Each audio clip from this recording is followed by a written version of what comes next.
Oil. In the news, we constantly hear that the world is running out of oil.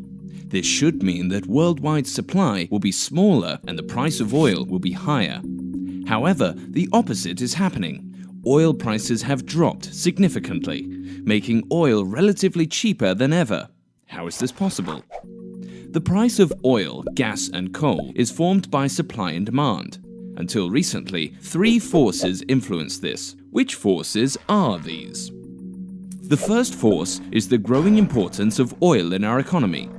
We need oil for most heating, transportation, electricity, and it is a prime raw material for chemicals, fertilizer, and plastics.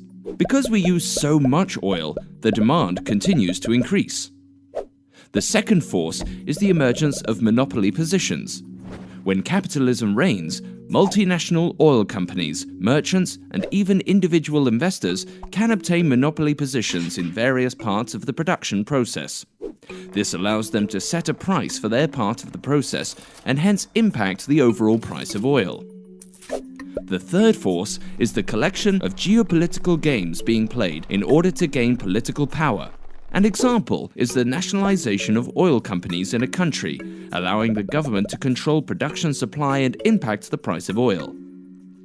So, these three forces have always determined the price of oil. At the end of the 20th century, a fourth force has entered the scene. Burning oil is one of the main causes of global warming. Therefore, alternative forms of self-renewing energy must replace oil as soon as possible. For this to happen, the price of oil should be higher and therefore fairer than it is now. This would make renewable sources more attractive to use. However, the price of oil still seems to be controlled by monopoly positions and geopolitical games. So who is playing these games, keeping the price so low? You might think that multinational oil companies like BP and Shell are in charge. In reality, there are many more national and international players in the oil game. One of these players is the OPEC, the Organization of the Petroleum Exporting Countries.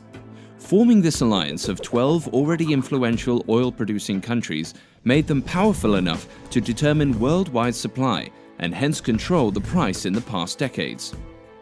However, in recent years, other players have also become powerful. To try to swiftly defeat this competition, OPEC has opened its oil taps completely, greatly increasing supply. This caused the price to have fallen so dramatically lately. Such a low price is not favorable for any oil-producing countries, so even the countries within OPEC are suffering.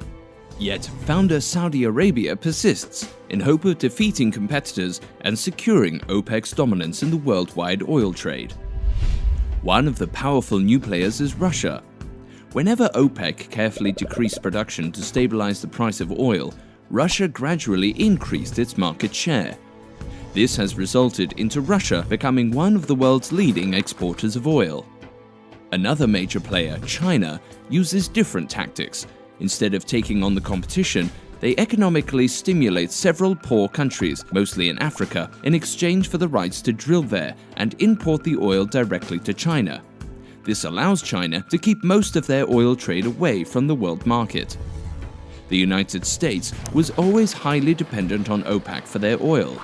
In recent years, they have made great strides in extracting shale oil and gas, which is expensive and potentially harmful for the environment. Taking these risks made the US less dependent on other parties.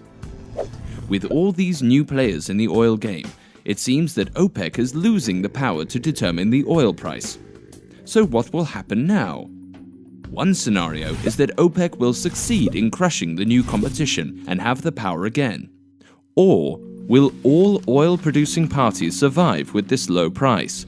Or will there be a new dominant producer? All these scenarios rely on geopolitical games being able to keep oil an attractive source of energy, so that renewable energy sources don't stand a chance. But maybe the damage of oil on the environment will force oil to get a higher price, which would allow renewable energy sources to enter the market more rapidly. Is this just wishful thinking? Only time will tell.